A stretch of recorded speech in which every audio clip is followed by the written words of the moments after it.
خدا یسوع مسیح کے زندہ بابرکت اور جلالی نام میں آپ سب کو تحسین اور شکرانہ کا سلام۔ خدا آپ سب کو بہت زیادہ برکت دے۔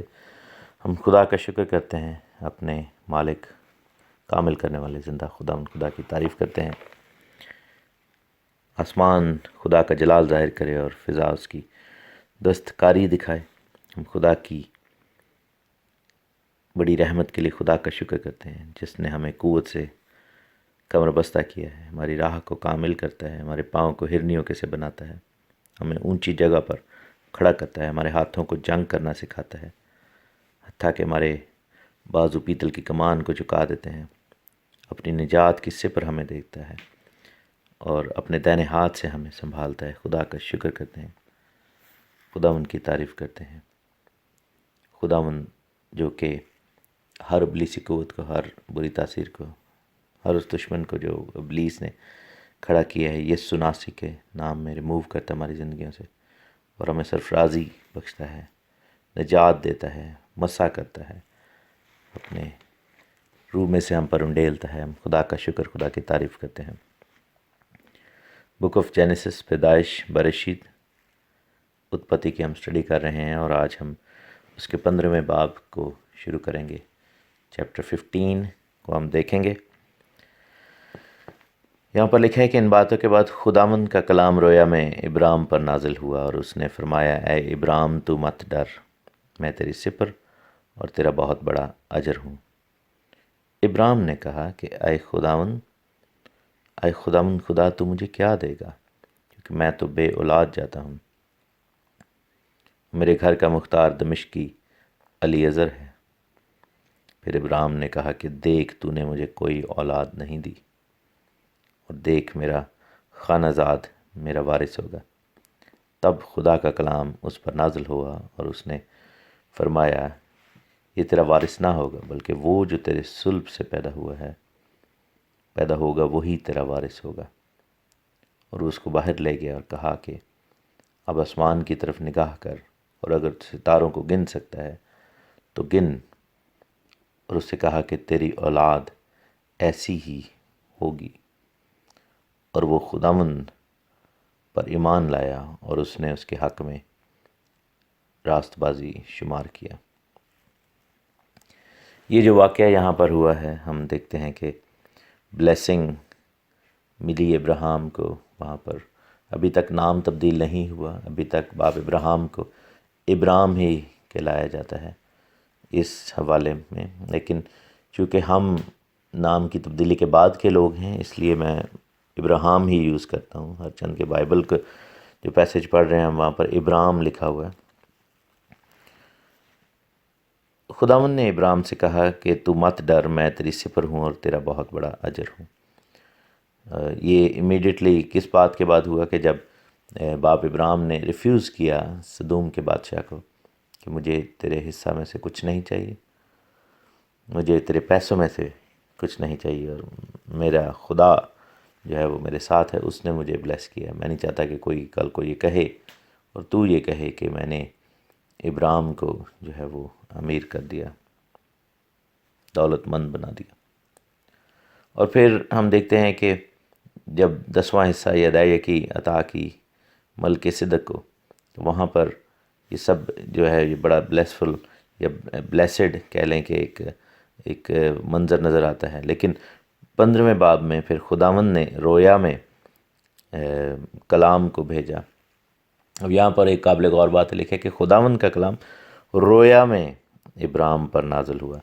اب خداوند کا کلام جو ہے وہ رویا میں کیسے، اب دو طریقے ہو سکتے ہیں کہ یا تو باپ ابراہیم رویا دیکھ رہے ہیں، باپ ابراہیم، اور وہ جو بھی منظر دیکھ رہے ہیں، اور ان پر جیسے کسی پر وجد طاری ہو سکتا ہے، اور وہی یا کچھ بھی آپ اس کو کہتے ہیں، اور وہ جو الفاظ ادا کیے جا رہے ہیں وہ باپ ابراہیم ہی ادا کر رہے ہیں، جو خداوند کے الفاظ ہیں، اور پھر اپنے الفاظ بھی وہی، یعنی کہ ڈائیلاگ جو ہے تھرو آؤٹ سارے کا سارا وہ باپ ابراہیم کے منہ سے ہو رہا ہے۔ لیکن دوسری صورت میں ہم دیکھتے ہیں کہ ایسا نہیں ہے، کیونکہ کیا ہے کہ کلام جو ہے مجسم صورت میں، ایک کہہ لیں کہ باڈی کی صورت میں، اپیفنی باڈی جو ہے مسیح کی یہاں پر بات ہو رہی ہے۔ لکھا ہے کہ خداوند کا کلام رویا میں ابرام پر نازل ہوا، یعنی کہ نظر آیا باپ ابراہیم کو وہ چیز وہاں پر فزیکلی جو ہے physical presence of the word of God. اور ہم یہ جانتے ہیں کہ ورڈ آف گاڈ کون ہے، خداوند یسوع مسیح ناصری ہیں. تو یہاں پر جو کنورسیشن ہو رہی ہے، اسی لیے خداوند یسوع مسیح نے یوحنا کی انجیل میں کہا تھا کہ اس سے پہلے کہ ابراہیم تھا میں ہوں، اور ابراہیم میرا دن دیکھنے کی بڑی خواہش رکھتا تھا. اور کنفرم کیا تھا خداوند یسوع مسیح نے کہ ان کی اور باپ ابراہیم کی ملاقات ہوئی ہے. سو یہ this is one of the instances جہاں پر ایسے واقعات میں سے ایک واقعہ ہے جس میں ابراہیم باپ کی اور خداوند یسوع مسیح ناصری کی آپس کی ملاقات نظر آتی ہے ہمیں. اور ہم یہ دیکھتے ہیں کہ کیسے دونوں کی ملاقات ہوئی، اور بارہا اور مختلف مقامات پر بھی ملاقات ہوتی ہے. آگے جب ہم سدوم اور عمورہ کے حوالے سے پڑھتے ہیں تو وہاں پر بھی ملاقات کا ذکر ہے.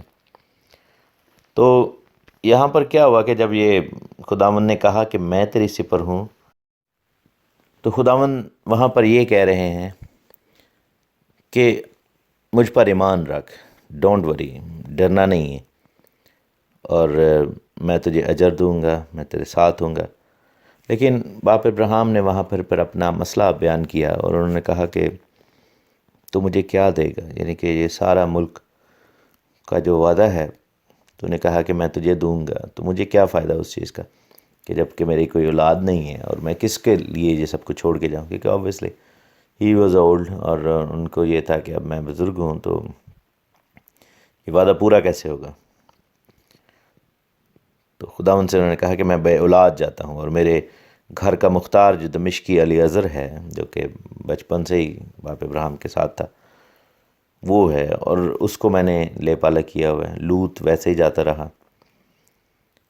پھر ابراہیم نے کہا کہ دیکھ تو نے مجھے کوئی اولاد نہیں دی، میرا خن آزاد میرا وارث ہوگا.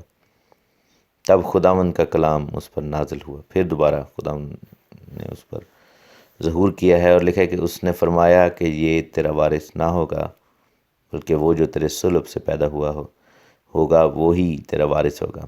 پھر خداوند اس کو باہر لے کر گئے اور آسمان کی طرف نگاہ کی اور کہا کہ اگر تو ستاروں کو گن سکتا ہے تو گن، اور اس سے کہا کہ تیری اولاد ایسی ہوگی. یہ دوسرا موقع ہے کہ خداوند نے جو کائنات کی کہہ لیں کہ ایک ایسی چیز کی طرف اشارہ کیا جو ان گنت ہے، جس کو شمار نہیں کیا جا سکتا. ہم جب آج کل اپنے ملکوں میں دیکھتے ہیں ستاروں کو تو ہمیں اتنے کچھ ستارے نظر نہیں آتے، اور اس کی ریزن یہ ہے کہ جو آرٹیفیشل لائٹس ہم یوز کرتے ہیں، اسٹریٹ لائٹس، اور یہ وہ ایک بلاک بن جاتی ہیں، اور اس کی وجہ سے ستارے نظر نہیں آتے. لیکن اگر آپ کبھی فل آسمان اگر ستاروں سے بھرا دیکھنا چاہتے ہیں تو کسی ایسی جگہ پر جائیں جہاں پہ لائٹ کی آلودگی نہ ہو، کسی صحرا میں یا کسی ایسی جگہ جہاں میلوں میل تک کوئی جو ہے وہ بلب یا کوئی اس طرح کی آرٹیفیشل لائٹ نہ ہو جو ہمارے ویژن کو خراب نہ کرے، اور تب وہاں پر آپ کو ریئلائزیشن ہوگی کہ کتنے ستارے ہیں آسمان میں. آپ گوگل بھی کر سکتے ہیں کہ اسکائی فل آف سٹارز، اس طرح کے کچھ کر سکتے ہیں، تو اس میں آپ کو ریئلائز ہوگا کہ کتنے ستارے آنکھوں کے ساتھ نظر آ سکتے ہیں. کیونکہ جو کچھ ہمیں نظر آتا ہے وہ تو بہت ہی کم ستارے ہیں، اور ہم کہہ سکتے ہیں کہ یہ تھوڑے سے ستارے ہیں، اگر محنت کرے تو کوئی گن بھی سکتا ہے، حالانکہ ان کو بھی گننا مشکل ہے. لیکن جب آپ فل ہیون کو دیکھیں گے کسی آلودگی کے بغیر، کسی دھوئیں کی یا دوسری آلودگی کے بغیر، تو آپ کو ریئلائز ہوگا. اور مڈل ایسٹ میں خاص طور پر جو صحراؤں میں اگر ہم چلے جائیں تو وہاں پہ جو کہ فضا کلین ہوتی ہے یا کھلے میدانوں میں، تو آپ کو ریئلائز ہوگا کہ ستارے کتنے زیادہ ہیں. خداوند نے پہلے ریت کے بارے میں کہا تھا، سمندر کی ریت کے بارے میں، پھر ستاروں کے بارے میں کہا. یہ دونوں تمثیلیں جو ہیں وہ بنی اسرائیل کے اوپر پوری آئیں، اور بعد میں آگے جا کر جب اس چیپٹر میں ہم پڑھتے ہیں تو غلامی کا ذکر ہوگا، اور یہ ہوگا خداوند نے پروفیسر کیا کہ بنی اسرائیل غلامی میں سے گزریں گے.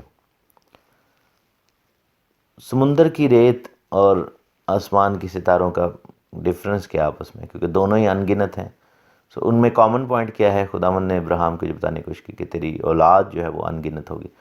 ایون دو کہ ابراہیم کو صرف ایک ہی بیٹا ہوا اور وہ اسحاق تھا، اور اس کے بعد یعقوب، اور یعقوب سے پھر 12 بیٹے پیدا ہوئے، اور پھر بڑھتے بڑھتے 12 سے وہ 70 ہو گئے، اور پھر جب وہاں سے نکلتے ہیں تو کافی زیادہ تعداد تھی، اباؤٹ کہہ لیں کہ 2 ملین سے زیادہ تھے لوگ 2 to 4 ملین.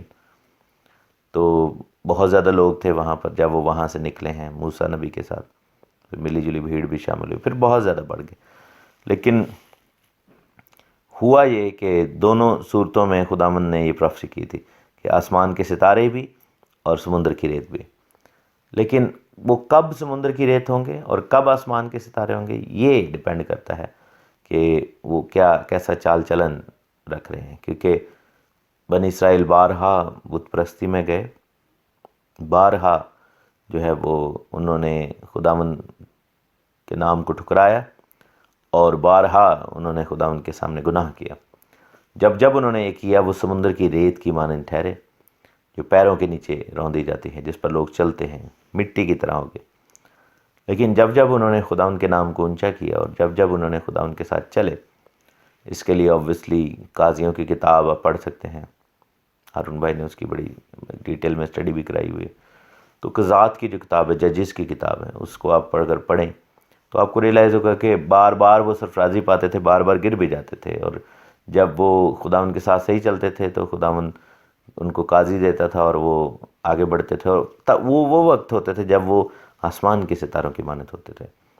اور جب وہ خداوند کے ساتھ چلتے نہیں تھے اور گناہ اور بدی کی زندگی بسر کرتے تو وہ ریت کی مانند ہوتے تھے. لیکن دونوں صورتوں میں ایک اور چیز کامن ہے کہ حکومتیں، قومیں، بڑے بڑے سلطنتیں آئیں اور چلی گئیں، لیکن ریت ادھر ہی رہتی ہے اور ستارے بھی ادھر رہتے ہیں. تو یہ یعنی کہ 2 گارنٹیز تھیں اس میں. پہلی گارنٹی یہ تھی کہ وہ ان گنت ہوں گے، ان کو گنا نہیں جا سکے گا. دوسری گارنٹی یہ تھی کہ وہ there be there forever, یعنی کہ وہ نہ مٹنے والی جو ہے وہ حالت ان کی ہوگی، اور وہ خداوند ان کو مٹائے گا نہیں. کیونکہ قومیں آئیں اور چلی گئیں لیکن ستارے اور ریت وہیں پہ ہے. تو دوسری گارنٹی یہ تھی کہ وہ قائم رہیں گے. لیکن ساتھ میں یہ بھی تھا کہ ان کا ایکشن جو ہے وہ یہ ڈٹرمن کرے گا کہ آیا وہ سمندر کی ریت ہیں یا آسمان کے ستارے ہیں.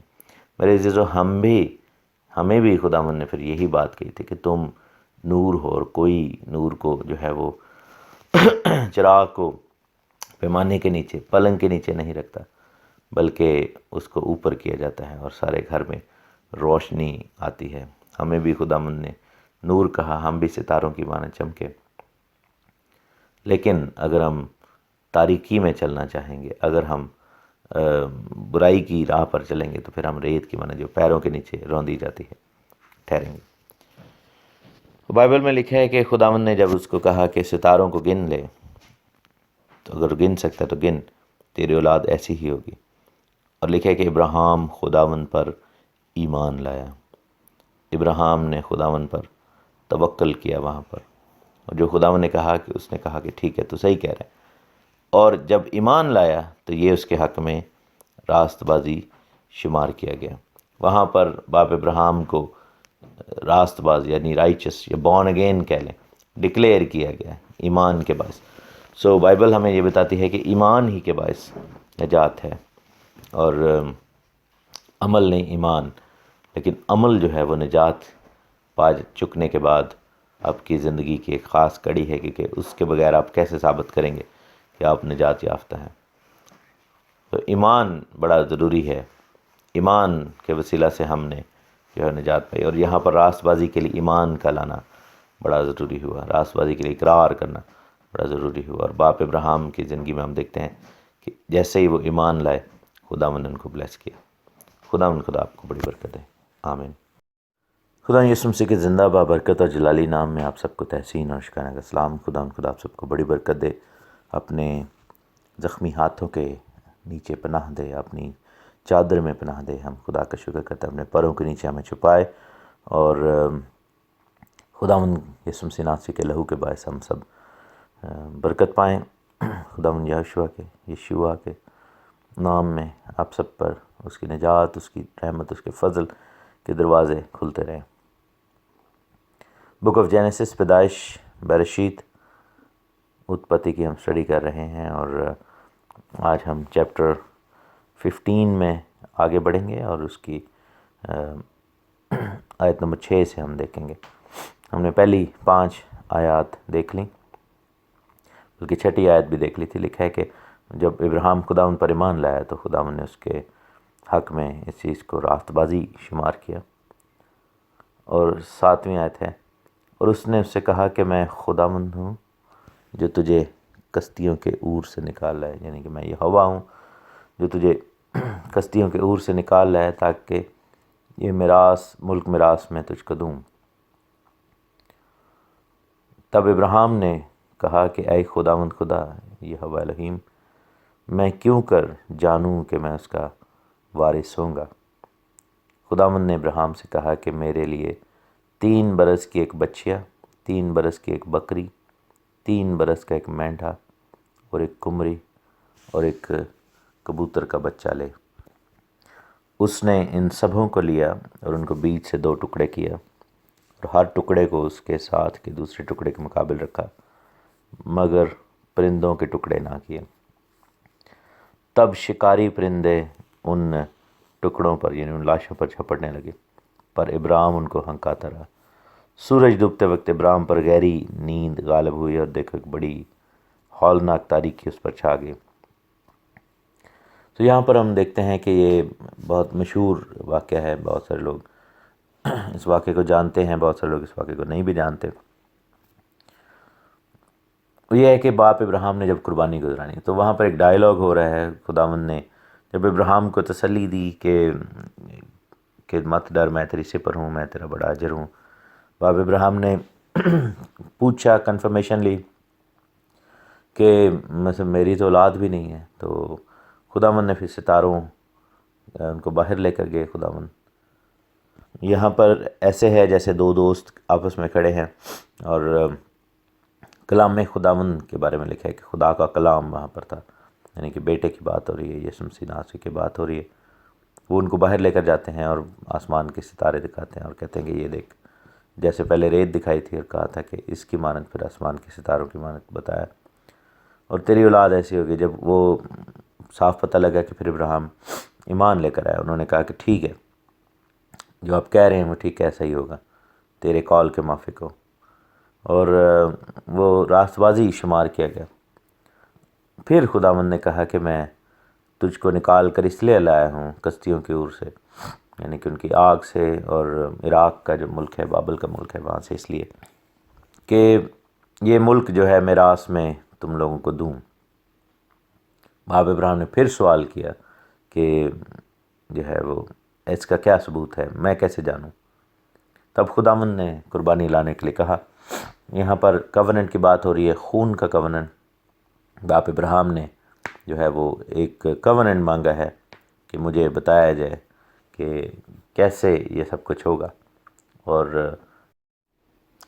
عہد کے لیے قربانی کا ہونا بڑا ضروری ہے. اور یہاں پر ہم دیکھتے ہیں کہ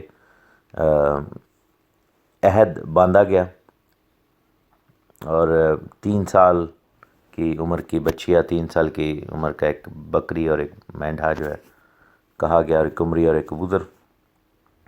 یہ قربانی جو ہے وہ یہاں پر دینی اس لیے بھی ضروری تھی کیونکہ بتایا جانا ضروری تھا کہ کس طرح اسرائیل کو خداوند غلامی میں سے لے کر جائے گا. اور وہ 2 ٹکڑے کیے گئے اس قربانی کے. اور یہاں پر یہ نہیں نظر آتا کہ باپ نے، یعنی کہ خدا نے یا یسوع مسیح ناصری نے وہاں پر کہا کہ اس قربانی کو قربان کیسے کرنا ہے. بس ان جانوروں کی عمر کا تعین وہاں پر کیا گیا ہے اور کہا گیا کہ 3 برس کا ایک بچیا، ایک بکری اور ایک مینڈھا لے، اور ایک کمری اور ایک کبوتر کا بچہ. سو کیا ہوا کہ باپ ابراہیم نے ان چیزوں کو لیا اور ان کو بیچ میں سے 2 ٹکڑے کیا اور دونوں کو ایسے تھوڑا سا فاصلے پر رکھ دیا ایک دوسرے کے مقابل، اور پرندوں کے ٹکڑے نہیں کیے. تب شکاری پرندے جو ہیں، جو کہ ڈیمنز کو ظاہر کرتے ہیں، یہ جو چیل کوے اور گدھ وغیرہ جو شکاری پرندے تھے وہاں پر، انہوں نے حملہ کرنا شروع کر دیا قربانی پر. اور کیا ہوا کہ باپ ابراہیم ان کو ہنکاتے ہیں، پیچھے ہٹاتے ہیں، بھگاتے ہیں، اور وہ بھی کرتے جا رہے ہیں حملہ، لیکن کیا ہوا کہ وہاں پر ان کو ہنکاتے رہے. یہاں پر ایک چیز بڑی ضروری جاننی ہے کہ نیند جب غالب آئی تو اس کا مطلب یہ نہیں، بہت سارے لوگ اس چیز کو اس کانسیپٹ میں لیتے ہیں کہ وہ نیند آنے کی وجہ سے غلامی جو ہے وہ وہاں پر آئی۔ لکھا ہے کہ سورج ڈوبتے وقت ابراہیم پر گہری نیند غالب ہوئی اور دیکھو بڑی ہولناک تاریکی اس پر چھا گئی، اور خدا نے ابراہیم سے کہا کہ یقین جان کہ تیری نسل کے لوگ ایسے ملک میں جو ان کا نہیں پردیسی ہوں گے، اور وہاں کے لوگوں کی غلامی کریں گے، اور وہ 400 برس تک ان کو دکھ دیں گے۔ اب بہت سارے لوگ اس کو اس چیز سے ریلیٹ کرتے ہیں کہ چونکہ باپ ابراہیم سو گئے اس وجہ سے غلامی ہے، حالانکہ ایسا نہیں ہے۔ باپ ابراہیم کے وہاں پر سونے کا مقصد یہ ہے، اور خدا کی طرف سے وہ نیند آئی، کیونکہ پورا ڈیو ڈیلیجنس کے ساتھ، پوری کہہ لیں کہ اچھی یعنی کہ بغیر غفلت کیے باپ ابراہیم نے سارا دن جو ہے ان پرندوں کو ہنکایا۔ تو ایسے کیسے ممکن ہے کہ اس ساری ایفرٹ کو خدا اگنور کر دے، اور اگر نیند کا غلبہ آیا تو اس کے چکر میں باپ ابراہیم اور ان کی نسل پر غلامی بھیج دے؟ ایسا نہیں ہے۔ نیند کا بھیجنا اس لیے ضروری تھا کیونکہ کورننٹ میں دو لوگ ہوتے ہیں، ایک ایکٹیو پارٹنر اور دوسرا پیسیو ہوتا ہے۔ ایکٹیو وہ ہوتا ہے جو کہ مین بندہ ہوتا ہے کورننٹ کا، جو کہ اس کورننٹ کو رن کرتا ہے اور اس عہد میں مین کردار ادا کرتا ہے، اور ایکٹیو بندہ جو ہوتا ہے وہ کسی بھی طریقے سے اس کورننٹ سے پیچھے نہیں ہٹ سکتا، اور وہ کورننٹ کو توڑ نہیں سکتا، وہ اپنی کمٹمنٹ سے پیچھے نہیں ہٹ سکتا۔ لیکن جو پیسیو پارٹنر ہے، جو کہ دوسرا پارٹنر ہے، اس کو بھول چک کا یا اس کو چانس دیا جا سکتا ہے کہ اگر بعض مقامات پر وہ اس عہد کی شکوں کو جو ہے وہ پورے طریقے سے ان شکوں کو دیکھ نہ سکے، یا اس پر عمل اگر نہیں بھی کر سکتا تو اس کے لیے تھوڑی چھوٹ ہوتی۔ تو یہاں باپ ابراہیم جو ہیں وہ نہ صرف اپنے آپ کو بلکہ پوری قوم بنی اسرائیل کو ریپرزینٹ کر رہے ہیں، اپنے ساری اولاد کو ریپرزینٹ کر رہے ہیں، اور خدا نے نیند اس لیے بھیجی کہ ابراہیم اور اس کی نسل جو ہے وہ پیسیو ممبرز کے طور پر کورننٹ میں انٹر ہو، کیونکہ خداوند کو معلوم تھا کہ لوگ جو ہیں، انسان جو ہیں، ہم سب جو ہیں، ہمارے باپ دادا جو ہیں، اس عہد کی ہمیشہ تک پاسداری نہیں کر سکیں گے، اور کچھ نہ کچھ مسئلہ ضرور رہے گا، کچھ نہ کچھ پرابلم آ سکتی ہے، اور ایسا ہوا بھی۔ تھرو آؤٹ دا ہسٹری ہم دیکھتے ہیں کہ اسرائیل نے بارہا جو ہے اس عہد سے روپوشی کی، اور بارہا کمزوری اور سستی کا مظاہرہ کیا، اور بارہا ان کو اس کی سزا بھی ملی، اسیری کی صورت میں اور بھی مختلف طریقوں سے۔ تو یہاں پر خدا نے باپ ابراہیم پر نیند بھیجی، اور کوننٹ کے حوالے سے بتایا، یہ بھی بتایا کہ خدا اپنا، کیونکہ خدا ایکٹیو پارٹنر ہے، اور ہی از دا اویک پارٹنر، یعنی جاگتا ہوا پارٹنر ہے، تو وہ کبھی بھی اپنی کمٹمنٹ سے پیچھے نہیں ہٹیں گے، اور ایسا ہی ہوا کہ خداوند کبھی بھی پیچھے نہیں ہٹے۔ لیکن ابراہیم جو ہے وہ پیسیو پارٹنر ہے، وہ پیسیو ہے، اور کمزور پارٹنر کے طور پر اس کورننٹ میں لیا گیا، اور وہاں پر باپ ابراہیم پر نیند بھیجی تاکہ اس چیز کی گواہی ہو۔ اور پھر لکھا ہے کہ خداوند نے کہا کہ یقین جان تیری نسل کے لوگ ایسے ملک میں جو ان کا نہیں پردیسی ہوں گے، وہاں کے لوگوں کی غلامی کریں گے، اور وہ 400 برس تک ان کو دکھ دیں گے۔ اس کے بارے میں بھی بہت سارے کانسیپٹ ہیں 400 سال کے بارے میں، کیونکہ اگر ہم دیکھیں کہ یوسف سے لے کر آگے جب ہم کاؤنٹ کرتے ہیں تو وہ جب وہ مصر میں پہنچے تو 400 سال نہیں بنتے۔ بہت سارے لوگ اس نظریے کو اس طرح لیتے ہیں کہ 400 سال اس پوائنٹ سے ہیں جب باپ ابراہیم نے یہ قربانی گزرانی، وہاں سے وہ 400 سال شروع ہو گئے۔ بہت سارے لوگ اس سے تھوڑا سا پیچھے چلے جاتے ہیں اور کہتے ہیں کہ جب باپ ابراہیم وہاں سے کشتیوں کے عور سے نکلے اور جب وہ کنعان کے ملک میں آئے، وہاں سے 400 سال، کیونکہ اس دوران باپ ابراہیم بھی مصر میں گئے تھے۔ بہت سارے لوگ جو ہیں مختلف نظریات ہیں اس پر، لیکن 400 سال اور تقریباً 430 برس اگر ہم دیکھیں آگے جا کے بائبل ہمیں یہ بتاتی ہے۔ اور پھر لکھا ہے کہ خداوند نے کہا کہ وہاں کے لوگوں کی غلامی کریں گے اور 400 برس تک ان کو دکھ دیں گے، لیکن میں اس قوم کی مصر کی عدالت کروں گا جس کی وہ غلامی کریں گے، اور بعد میں بڑی دولت لے کر وہاں سے نکل آئیں گے۔ اور اس کا ذکر خروج کی کتاب 12 باب 36 آیت میں ہے۔ اگر آپ نے پڑھنا ہو تو آپ پڑھ سکتے ہیں کہ جب بنی اسرائیل ملک کے مصر میں سے نکلے تو چونکہ ان کے پلوٹھے مر چکے تھے اور وہ اتنا ڈر گئے تھے مصری کہ انہوں نے اپنی دولت، اپنے زیور اتار کر ان کو دے دیے کہ تم یہاں سے چلے جاؤ۔ اور یہ سونا چاندی لے جاؤ، کیونکہ ان کو لگا کہ شاید ہم سارے ہی مر جائیں گے۔ اور بعد میں وہ زیور سونا جو ہے وہ خداوند کے عہد کا صندوق اور باقی چیزیں بنانے کے کام بھی آیا۔ اور لکھا کہ تو صحیح سلامت اپنے باپ دادا سے جا ملے گا۔ دیٹ مینس کہ تو اس غلامی کے دور کو نہیں دیکھ سکے گا، حالانکہ یہ جو 400 یا 430 برس کا ٹائم پیریڈ ہے وہ اس میں باپ ابراہیم کے سال بھی شامل ہیں، لیکن خداوند نے کہا کہ تو صحیح سلامت اپنے باپ دادا سے جا ملے گا، نہایت پیری میں دفن ہوگا، یعنی کہ بہت بزرگ ہو جائے گا، اور چوتھی پشت میں یہاں لوٹ آئیں گے، کیونکہ اموریوں کے گناہ اب تک پورے نہیں ہوئے۔ تو اموریوں سے مراد یہ ہے کہ وہاں پر جو 7 قومیں موجود تھی، اموری، یبوسی، جرجاسی، حوی، فرزی، اور یہ سب جو قومیں تھی، تو ان سب کو خداوند نے جج کرنا تھا، لیکن ابھی ان کے گناہ پورے نہیں ہوئے۔ مینس کہ خداوند نے یہاں پر 2 یا 3 چیزیں بتائی ہیں کہ مصریوں کو سزا ملے گی، مصریوں کی اسرائیل غلامی میں جائے گا، اور تب تک جو ہے کنعان کے ملک میں جو اموری لوگ رہتے ہیں ان کو بھی چانس دیا گیا کہ یہ واپس آ جائیں، کیونکہ ابھی ان کے گناہ پورے نہیں ہوئے تھے۔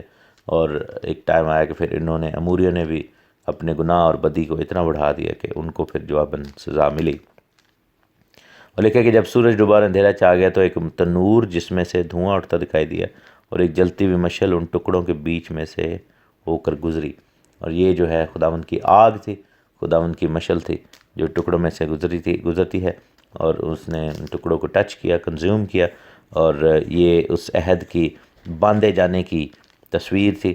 اور لکھا کہ اسی روز خداوند نے ابراہیم سے عہد کیا اور فرمایا کہ یہ ملک دریائے مصر سے لے کر اس بڑے دریا یعنی فرات تک، کینیوں، کنیزیوں اور قدمونیوں اور ہتیوں اور فرزیوں اور رفائیم اور اموریوں اور کنانیوں اور جرجاسیوں اور یبوسیوں سمیت میں نے تیری اولاد کو دے دیا۔ Again we can go back to Genesis chapter 2، جہاں پر باغ عدن کی حدیں بتائی گئی ہیں۔ وہی زمین کا وعدہ باپ ابراہیم کے ساتھ کیا گیا، یعنی کہ دریائے نیل سے لے کر دریائے فرات تک، ایجپٹ، اسرائیل اور یہ سارے جو کنٹریز اس میں شامل ہیں، اور یہی زمین جو ہے وہ ہمیں ملے گی 1000 سالہ بادشاہی میں۔ اور عہد باندھ دیا گیا، اور خداوند نے وہاں پر مشعل کے ذریعے سے، آگ کے ذریعے سے ان قربانیوں کو کنزیوم کر کے عہد باندھا، اور یہ ساری عہد کا جو رزلٹ یہ نکلا کہ ان کو خداوند نے کہا کہ جب غلامی میں سے نکل آئیں گے تو یہ زمین جو ہے وہ یہاں سے لے کر یہاں تک تمہاری میراث ہوگی۔ خدا آپ سب کو بڑی برکت دے، خداوند آپ کے ساتھ ہو، خداوند اپنے جلال اور اپنے عہد کو، اپنی منہ کی باتوں کو ہماری زندگیوں میں بھی خداوند ظاہر کرتا رہے، ان تمام باتوں کو ہماری زندگیوں کے لیے خداوند برکت کا باعث بنائے، اور ہم کلیم کرتے ہیں جو بلیسنگز باپ ابراہیم کی ہیں، جو وعدے خداوند نے باپ ابراہیم سے کیے، اور ہم ان کووننٹس کو اپنی زندگی کا حصہ بناتے ہیں۔ گاڈ بلیس یو آل، اور توبہ کریں، اپنی زندگیاں خداوند کو دیں، کیونکہ وہ بادشاہی بہت جلد آنے والی ہے، اور اس میراث میں ہم شامل ہوں گے۔ God bless you.